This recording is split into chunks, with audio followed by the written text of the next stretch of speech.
नमस्कार दोस्तों, बेबाक भाषा के दो टूक कार्यक्रम में आपका दिल से स्वागत है, सलाम है। प्रधानमंत्री नरेंद्र मोदी बिल्कुल अश्वमेघ यज्ञ की तरह एक जैसे राजा जाता है घोड़े पे सवार एक राज्य को फतह करते हुए दूसरे राज्य की तरफ। आप देखिए कि लोकसभा चुनाव की घोषणा किसी भी क्षण हो सकती है और उससे पहले का एक भी क्षण वह जाया नहीं कर रहे हैं। लगातार महाराष्ट्र से लेकर झारखंड तक का सफर कर रहे हैं और इसी बीच पूरी रात भारतीय जनता पार्टी की जो बैठक चली उसमें 100 से अधिक लोकसभा सीटों पे उम्मीदवारों के नाम उन्होंने तय किए। यानी कितना जबरदस्त परिश्रम, कितनी जबरदस्त प्लानिंग, और इस प्लानिंग में जो राम का नाम है, जो राम को लाए हैं हम उनको लाएंगे, इसका जो जयगान चल रहा है, आज सबसे पहले चर्चा उस पर। ध्यान से देखिए अपने स्क्रीन पर, यह जो ट्वीट है एक्स प्लेटफॉर्म पे जो डाला है, यह मोदी जी के मंत्री हैं जनरल वीके सिंह, और आप देखिए यह बता रहे हैं कि किस तरह से इनकी जो कॉन्स्टिट्यूएंसी है वहां से अयोध्या जाने के लिए जो स्पेशल ट्रेन चलाई गई है, आस्था स्पेशल ट्रेन, उसमें किस तरह से यात्री सवार हुए और किस तरह से पहुंचे, भव्य दिव्य दर्शन किया और दर्शन के बाद वापसी की। इसका पूरा ब्यौरा जनरल वीके सिंह ने अपने इस प्लेटफॉर्म पर सोशल मीडिया पर डाला है। फोटोज भी डाली हैं, ध्यान से देखिए फोटोज। अब मैं आपको अपने साथ ले चलूंगी इस आस्था ट्रेन की जो तैयारी चलती है देश की राजधानी दिल्ली में, उसका भी नजारा करने।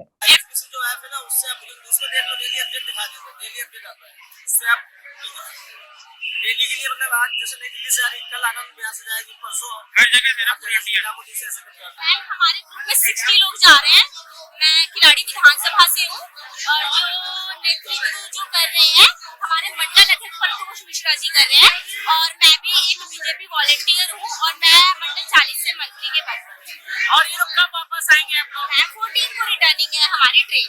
14 को? Yes ma'am. तो सारा खाने पीने का सब इंतजाम है आपका? मैम हम लोग ब्लैंकेट्स वगैरह कैरी करके लेके जा रहे हैं, बाकी फूड और स्टेइंग जो है ये नई दिल्ली रेलवे स्टेशन के ऊपर पूरा रात में जय श्री राम का नारा लगाऊं तो इतनी जोर से आवाज जाए कि पूरी नई दिल्ली के अंदर लगे कि श्री राम भक्त आज अयोध्या जाने के लिए कितने उत्सुक है, उनके अंदर कितनी गरिमा भरी हुई है। बोलिए जय श्री राम, जय श्री राम।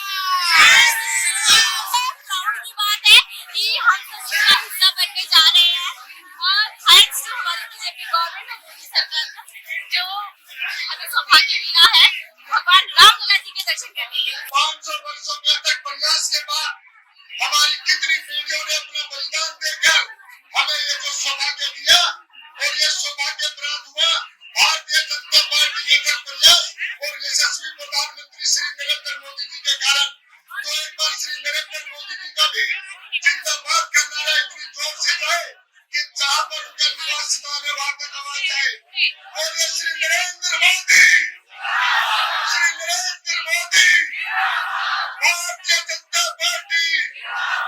ये देखिए, ये जो फोटो वीडियोस आपको दिखाई दे रहे हैं, ये देश की राजधानी दिल्ली के हैं। दिल्ली का 16 नंबर प्लेटफॉर्म जो बड़ा खास माना जाता है क्योंकि वीआईपी पार्किंग से जुड़ा हुआ है। यहां पर ये जो नजारा है यह बता रहा है कि दरअसल इन चुनाव के लिए 22 जनवरी 2024 को जो प्राण प्रतिष्ठा की गई राम मूर्ति की अयोध्या में, उसकी तैयारी नीचे तक कैसे पहुंची है और कैसे आज तक चल रही है।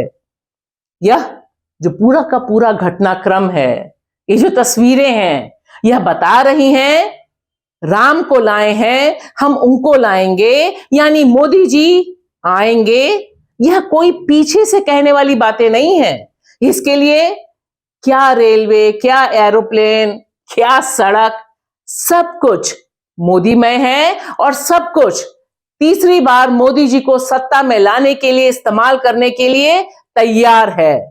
कहीं से भी देश का कानून हो, रेलवे प्लेटफॉर्म का कानून हो, स्टेशन का पूरा नियम हो, सब कुछ किनारे हो जाता है। क्योंकि अगर स्पेशल ट्रेन की बात है तो छठ के लिए भी बिहार का जो उत्सव है छठ, उसके लिए भी स्पेशल ट्रेनें चलती हैं।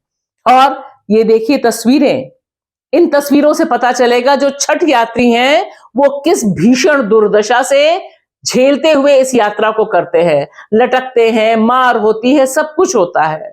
लेकिन यहां मामला आस्था का है, मामला अयोध्या का है, और अयोध्या से भी ज्यादा, राम से भी ज्यादा मामला मोदी जी को लाने का है।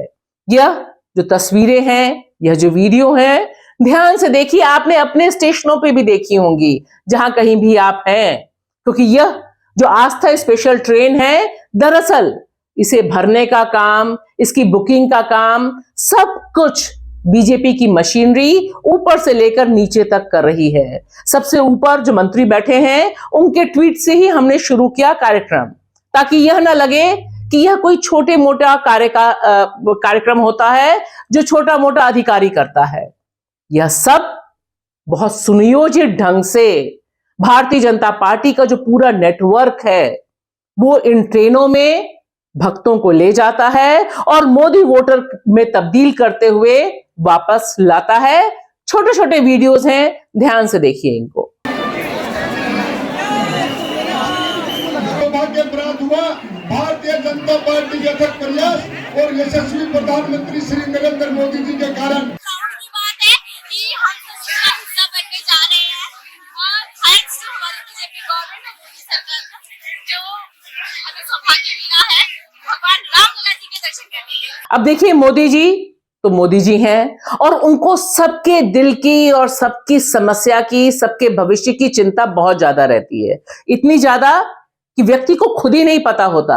जैसे पहले वो बोल रहे थे कि किसानों को पता नहीं कि उनका भला क्या है। अब देखिए चुनावी अभियान में वो पहुंचे झारखंड, वहां पर करोड़ों रुपए की घोषणाएं की उन्होंने, ठीक चुनाव से पहले की उन्होंने, और उसके बाद उन्होंने यह जताने की कोशिश की झारखंड के लोगों को कि दरअसल उन्हें अपना फायदा पता नहीं, उन्हें यह पता नहीं कि आदिवासी के हित में कौन खड़ा है। वह बताना चाह रहे थे नहीं, उन्होंने घोषणाएं कर दी। उन्होंने कहा कि मैं मोदी, मैं सबके बारे में सोचता हूं और मैं ही आपका बारे में और आपके बच्चों के भविष्य के बारे में भी सोचता हूं।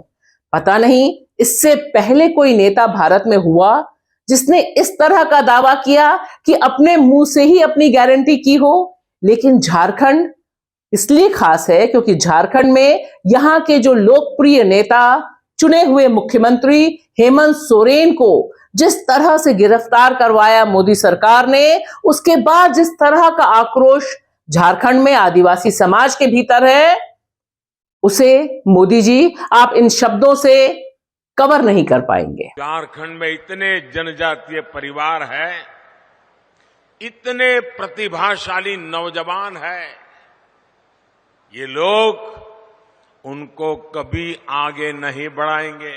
जेएमएम और कांग्रेस ने आदिवासियों को सिर्फ और सिर्फ वोट बैंक ही समझा है। आइए अब मेरे साथ देखिए एक ऐसी खबर जिससे कम से कम इस बात का विश्वास मिलता है, राहत मिलती है कि लोकतंत्र जब बाकी सारी संस्थाएं तकरीबन लमलेट हैं सत्ता के आगे, कुछ संस्थाएं हैं जिनके सिर्फ दांत दिखाने वाले नहीं, काटने वाले भी हैं। ऐसा ही एक अहम फैसला आया है उन चैनलों के खिलाफ जो नफरत फैला रहे हैं। और यह फैसला जिस तरह से news broadcasting and digital standard authority ने दिया है, जिसके मुखिया हैं सुप्रीम कोर्ट के रिटायर्ड जज AK सीकरी, उससे राहत मिलती है कि जिस तरह का 24 घंटे का दुष्प्रचार इन टीवी चैनल्स का है, उसमें कोई तो है जो निगाह रखे हुए है। यह अलग बात है कि इन तमाम प्रोग्राम्स के खिलाफ जब शिकायत पहुंचती है तब यहां पर कार्रवाई होती है।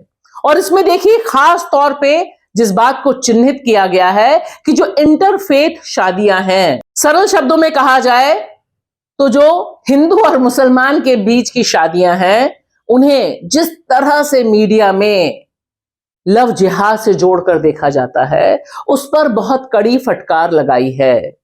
टाइम्स नाउ नवभारत के ऊपर 1 लाख का जुर्माना ठोका गया है और प्रिय अंबानी जी का जो टीवी चैनल है नेटवर्क 18, उस पर भी 50,000 का जुर्माना ठोका है।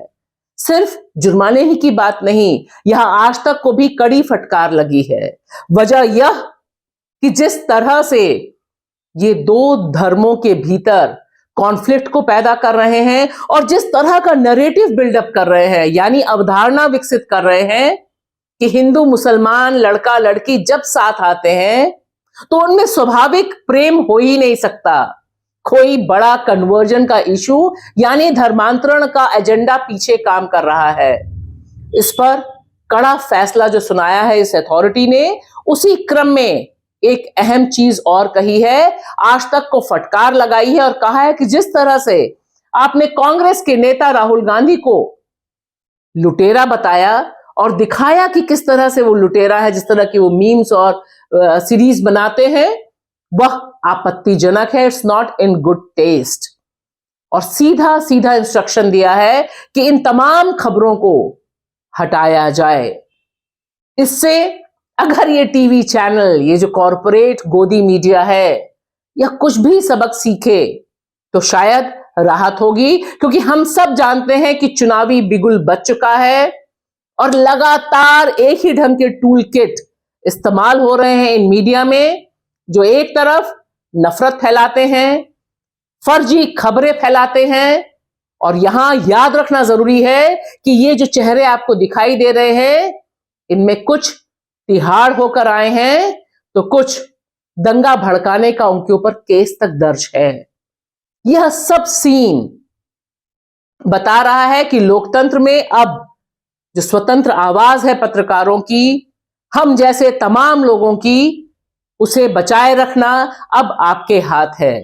इसलिए आपसे अपील है, देखिए, लाइक करिए, शेयर करिए बेबाक भाषा, ताकि सच आपकी मदद से जिंदा रहे और ज्यादा से ज्यादा लोगों तक पहुंचे। शुक्रिया।